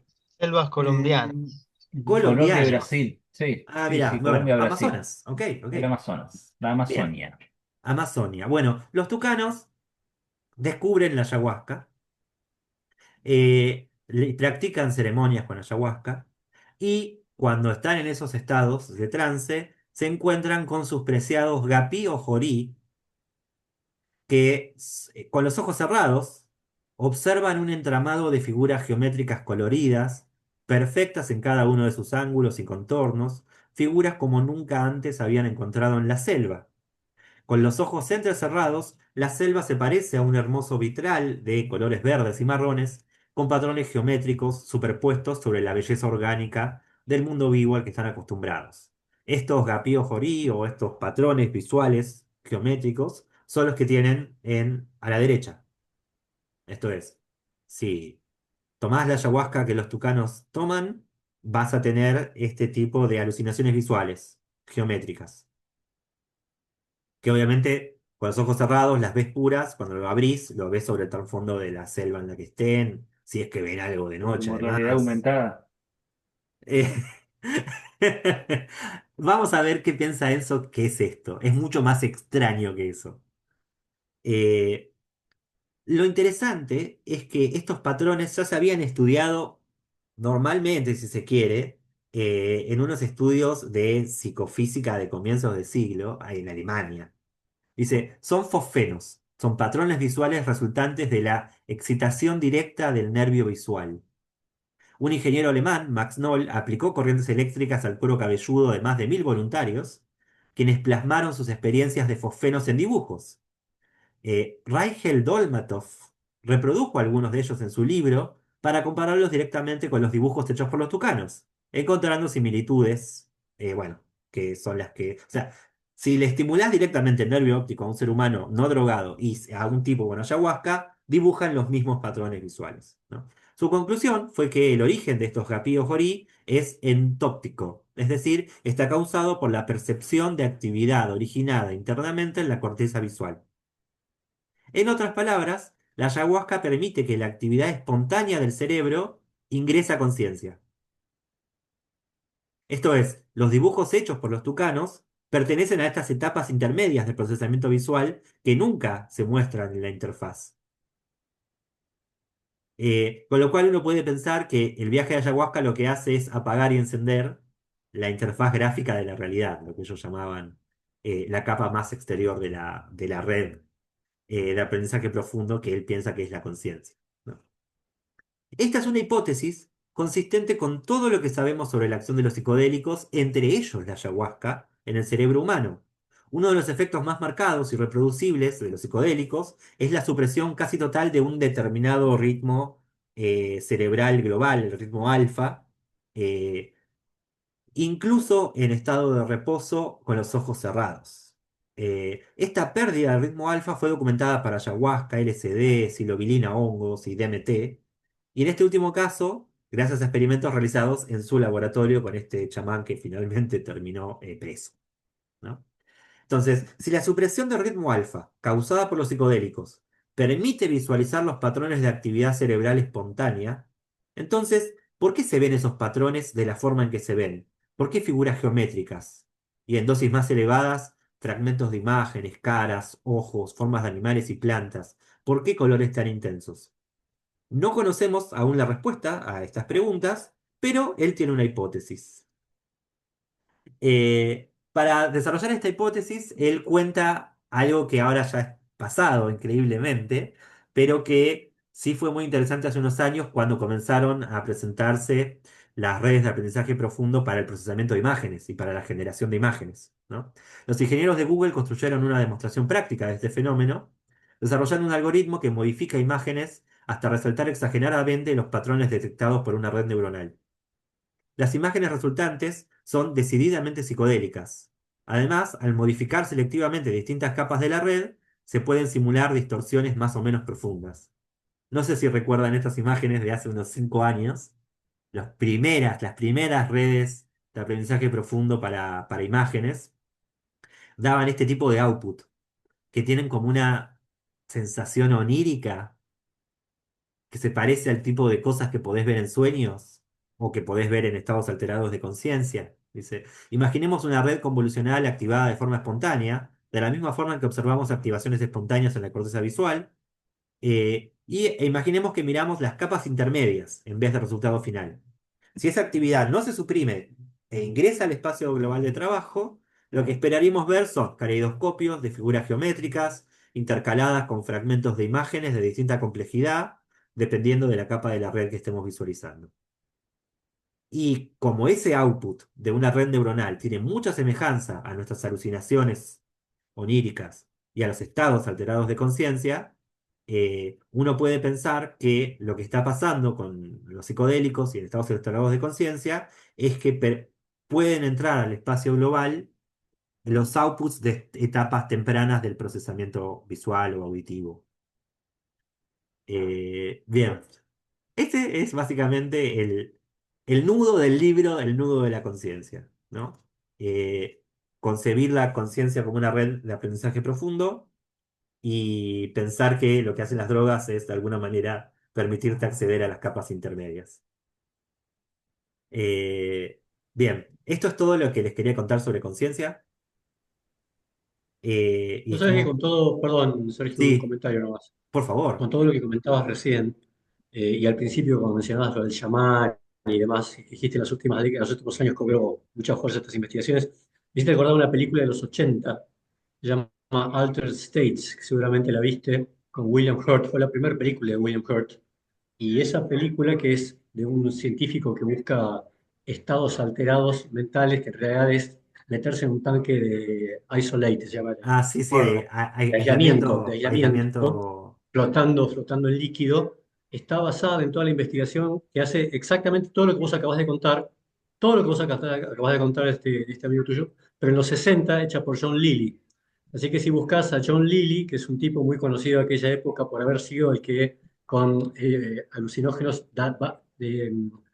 se bañaba y flotaba con los delfines y decía que se podía comunicar con especies para entender la comunicación profunda del humano con otras especies, y el aislarse para tratar de entender las capas de la sensorialidad que si quedaban aisladas, los alucinógenos aparentemente te liberaban la percepción de la conciencia. Bueno, todo ese producto que se hizo en los 50, en los 60, se canalizó con Lilly y está reflejada en la película de los 80 de Altered States. O sea que es algo que ya Ok. viene desde los 50 para acá Claro, bueno, trabajándose por... quienes trabajan en neurociencia de los estados alterados de conciencia, ese es el nombre que le dan, eh, Sí, normalmente dicen que la investigación sobre psicodélicos es obviamente relevante para una perspectiva experimental sobre la conciencia, porque lo que vos querés hacer en cualquier experimento es tocar y ver qué pasa. claro, Y los psicodélicos son perfectos para eso. Sin claro. embargo, su uso en experimentos, que tuvo ese pico en los 60, desapareció prácticamente hasta bien entrado el siglo XXI. Y la Sí, es cierto. explicación que ellos dan es que fue simplemente la llamada guerra a las drogas de Estados Unidos, Claro. el modelo de guerra a las drogas hizo que estos experimentos, que no tienen necesariamente una apología de nada, sean prohibidos durante mucho Recordaba que tiempo. precisamente Lili tuvo exactamente el mismo comentario cuando vos te reíste que dijo que tenía un chamán en el equipo, ¿te acordás y demás? Sí, Bueno, Lili también tenía un chamán en el equipo y todo el mundo lo cargaba y el tipo decía, pero es que necesito un guía, un necesitas. Sherpa que entienda del tema para controlar la variable. Así que sí, Sí, sí, sí, porque si vos, interesante. por ejemplo, uno de los experimentos hace unos años que me invitó Enzo y le dije que no, porque yo disfruto mucho de estos temas, pero soy muy buenito. Entonces, no voy a tomar DMT, Enzo. Porque él quería ver, estaba estudiando la aparición, hay algo que pasa cuando tomás DMT, que es que aparecen como personajes, personas, sombras. Eh, esto es una experiencia común que se replica, cada cultura lo interpreta distinto, algunas culturas aborígenes lo interpretan como dioses de la selva, otros los interpretan como un yanqui de este siglo lo interpreta como ovni porque es lo único que les interesa, parece. Y así hay diferentes teorías sobre, pero a él lo interesaba simplemente el fenómeno perceptivo de veo gente alrededor mío. Y me había invitado al experimento y me dijo, no te preocupes, tenemos el chamán que te va a guiar. Y yo le digo, pero voy a estar en un subsuelo de ciudad universitaria. No me parece el setting, todo enchufado. No me parece el setting para probar por primera vez DMT. Que encima voy a ver gente. Es raro eso. Pero sí, se parece mucho a lo de los 60. La única explicación que ellos encuentran no es que era pseudocientífico en los 60, simplemente hubo una lucha contra estas drogas e impidió el desarrollo de estos experimentos. Ahora que la cosa está cambiando, si se quiere, y podemos hacer un experimento sobre marihuana, sobre THC, en lo más normal del mundo, eh, se está abriendo pasos psicodélicos, pero es muy difícil. Eso tiene muchísimos problemas para que cualquier comité de ética de CONICET le apruebe un experimento. Sí, claro, Y claro. sí. Eh, bueno, dejemos acá por un rato. Muy bueno. Esto fue todo sobre conciencia. Son las 8, ¿les parece? Sí, 8:30. Ah, ¿les parece bien? Dale. O sea, ocho Sí, dale. veinticinco para comenzar y media. Bueno, Dale, buenísimo. Muy bien. buenísimo. Bueno, Gracias. Gracias. a ustedes. Gracias.